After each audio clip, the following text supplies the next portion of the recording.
Joining us now, former Speaker of the House, Newt Gingrich, also the author of the best-selling book, Understanding Trump. He actually said on the TV show the other night that the House would be in real danger if they don't start getting these things done. Mr. Speaker, welcome back. Well, it's good to be back with you, and I am very concerned. I think they've got to pass a tax cut by Thanksgiving and get it signed into law by Thanksgiving. If they can, in the next 10 days, find a way to get to complete repeal, I think they need to break it into about 4 bills and move each bill in parallel. And it's the old story, you may not be able to swallow the elephant, but you can eat it one piece at a time, because it's so clear that there are pieces of it that are so broken that we should be able to get them passed. And I have no idea what's going to happen in terms of the Senate the next few days, because it comes down to 2 or 3 people. Plus, of course, with John McCain, I think probably getting treatment, I don't think he'll be there for at least a week or 2. Well, I guess I don't even know why this is so difficult. I mean, here it is the 20th of July, and they still haven't gotten their job done. And I am beginning to think that there just isn't the will and the urgency and the desire, because if the American people don't see a few hundred miles of the wall built and these guys don't end up replacing Obamacare, and they modify their tax cuts and they don't do tax reform, and, you know, then what are they going to, how do they explain that away in 2018? Well, I do think they're going to get a substantial amount of the wall done. And I do think that General Kelly, now Secretary Kelly, is having an extraordinary impact on illegal immigration. I think that's a clear success story. I think that they have had a remarkable run. People have not noticed it because the elite media doesn't want to cover it, but Trump has actually sent up more conservative judges in the first 6 months than Reagan, Bush, and Clinton combined, by about 4 to 1. It's just amazing the job the Justice Society helping identify solid conservatives. They've repealed 16 regulations for every new regulation. Huge step towards beginning to shrink the regulatory deep state. But I think you're right. They still got these 2 big things hanging over them. I think the tax bill is easier to do. And I think if it's a big enough tax cut, if we could get to 15% corporate rate and get to a very substantial middle-class tax cut and make sure that the corporate rate also applied to small business so that they had a real incentive to hire people, that would lead to an economic boom. And then they've got to go back and keep, trying to figure out how to solve the challenge that we've got with healthcare. But I would point out, though, that 46 or 47 of the members are eager and ready to do something. And the challenge they've got is finding the last 2 or 3. I think they're working it. I know they had a long meeting last night chaired by Senator Barrasso of Wyoming, and I think I was just over at the Senate this morning talking to a variety of people, and I'm modestly hopeful that they'll get something done. I am very hopeful that if they can't get the big bill done, they can start taking pieces of it at a time and get them to sign. Why can't they do a simple repeal now, transition, and work on it and spend the time and have the committee work and work on cooperatives and work on health savings accounts, and in the interim you've got rid of the law, and that ends a lot of the legislative and procedural problems that they've been facing in the Senate. Well, I think that's one of the options they've got to look at. And what you have, of course, is people who stop and look at the details. This was the great shock in the House back in January and February. You know, when President Trump sort of alluded to it in that tape that you just now did, when he said, you know, you guys kept voting for this because nobody thought it was going to become law, so nobody paid attention. And he said, now it's going to become law because I'm eager to sign it, and now all of a sudden it's a lot harder, which of course it is. So, part of the question is exactly how you repeal it, because does that mean that you repeal all the Medicaid, and I think you could repeal it as of, say, December 2020 and have time to solve each of these pieces. But that would in one way be a kind of a symbolic step in the right direction. I think they could also repeal pieces of it that they could identify that they could get 50 votes for, and start. So I would look at fixing the individual market and rebuilding that and lowering premiums for working Americans is one problem. Fixing Medicaid is a totally different problem. It just sounds disappointing to me, and it sounds like they never. Well, it is disappointing. Look, I'm with you. I told you a couple of nights ago, I had finally concluded that you were more right than I was, and you had every right to be kind of frustrated.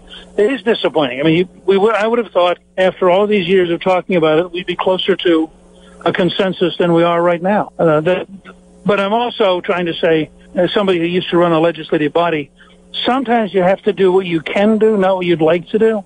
And I think what we're going to find out, and what Mitch McConnell's trying to do in the next 10 days, is push the system to the wall and see if he can get those last 2 or 3 votes. I mean, I think there's a reason he wants to take this vote.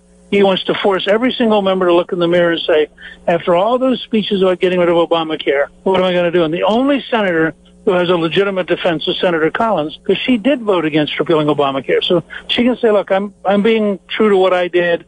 I'm being true to how I campaigned. Everybody else has a problem if Senator McConnell pushes this to the wall, because all of them campaigned on repealing it. It's just, look, let me ask you this question. I mean, we have, for example, next week, you're going to have Don Jr. and Jared. They're going before House committees, and you and I have discussed the Ukrainian issue, the email issue, the server issue. We found these FBI documents. Hillary Clinton not only smashed and broken into little pieces, BlackBerries and iPhones, but when the FBI pushed and she handed over the few remaining devices she had, she sends them over to the FBI without SIM cards, and the Ukrainian collusion story. And yet it's going to be Don Jr., it's going to be Jared and Paul Manafort being called over Russia, Russia, Russia. It has become such a 24/7 obsession in this country, the media in this country, that it's... I'm with you. I don't understand why the Republican leadership doesn't insist that the House and Senate investigating committees look at all the different evidence, not just the Republicans. I think it's, as a person who's been an active Republican for a very long time, I find it very disheartening that we have people who allow the media to define for us what we should be investigating. And I couldn't agree with you more. I think there's so many things that are hard to defend and hard to explain that happened with Hillary Clinton and with Bill Clinton and with the Clinton Foundation. And just to get the evidence on the record would be the right thing to do. But they don't even do something that simple. And I got to tell you, so there was a Bloomberg story today. Now, remember James Comey leaks documents, government papers, and that was leaked to the New York Times, and he did it for the direct purpose of getting a special counsel hired. That ends up to be his best friend and forever, Robert Mueller. And now we've got Robert Mueller, everything that I was predicting. I predicted, number one, Comey would do a book deal. Now he's shopping a book deal.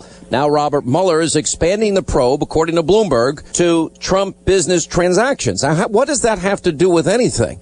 And how far does this investigation mission creep go? Well, I think the Congress ought to be calling Mueller in to defend these kind of things. I mean, he's not some high priest of sanctity. They have every right to call him in, first of all, and say, why would you hire only anti-Trump lawyers? And they have every right to call him in and say, tell us what you think the boundaries of your assignment is, and what is the limit of what you're willing to look at.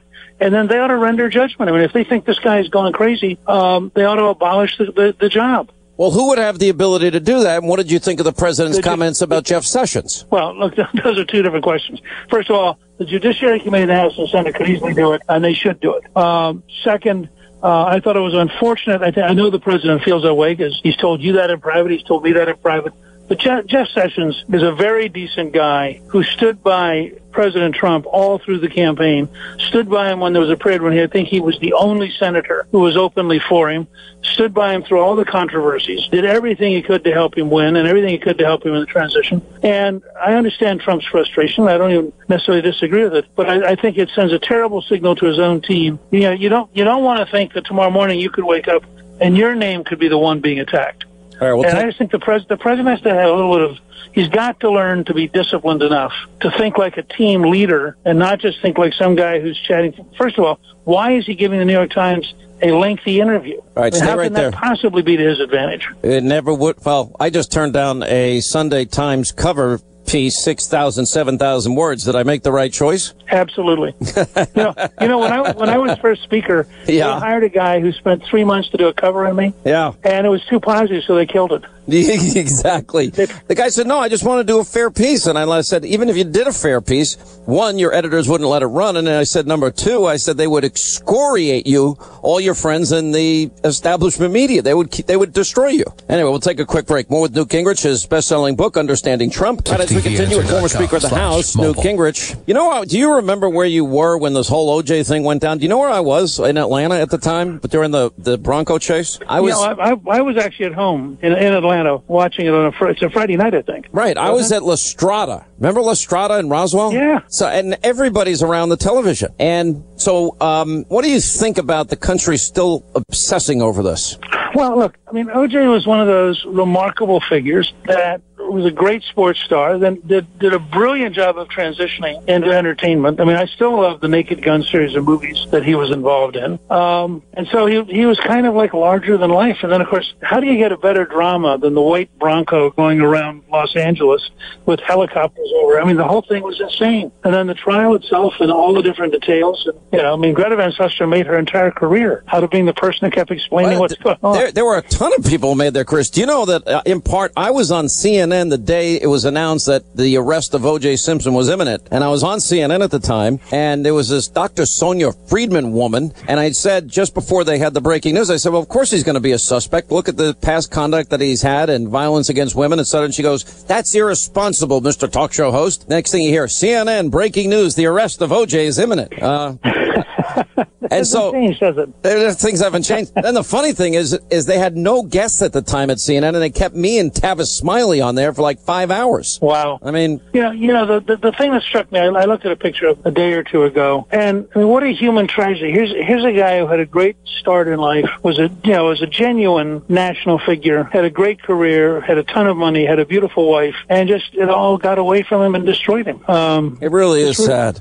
Listen, I actually think the years he got in this particular case were extraordinarily excessive. And I think in part because people wanted him to pay for what he got off of. And then remember how it divided the country. I remember I was on the air in my studios. Remember I was a local radio host in Atlanta, and I was in the studio when the verdict comes down, and then I looked in the newsroom. I mean, the divide that we saw in the country, I saw in the newsroom where I was working, and that divide politically exists today. Oh, I think that's right. You know, I mean, there are people who are convinced that he was framed, and people who are convinced that he was guilty, and neither side seems likely to change. I have no idea what young people, by the way, you know, people who are growing up in the post-OJ world, this must all seem strange to them. I guess it probably did. You know, it's funny because I was telling my staff today, I said, there's a whole generation of people that really don't know this case, didn't follow this case the way we all followed it so closely. And, you know, look at Geraldo, look at Greg Jarrett, look at, you know, and just to a smaller extent, I mean, this isn't what I do, which is O.J. Simpson.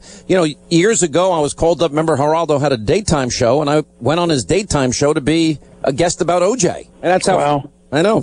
Crazy memories. All right, just a quick diversion. Congratulations again. Week number 8 on the New York Times list. Understanding Donald Trump, it was number 1 for a while, and it's still in the top 10 still. And it's one of the best-selling books in the country. And it's on Amazon.com, bookstores everywhere, Hannity.com. Mr. Speaker, thanks for being with us. Great. Good talking to you. All right, we'll take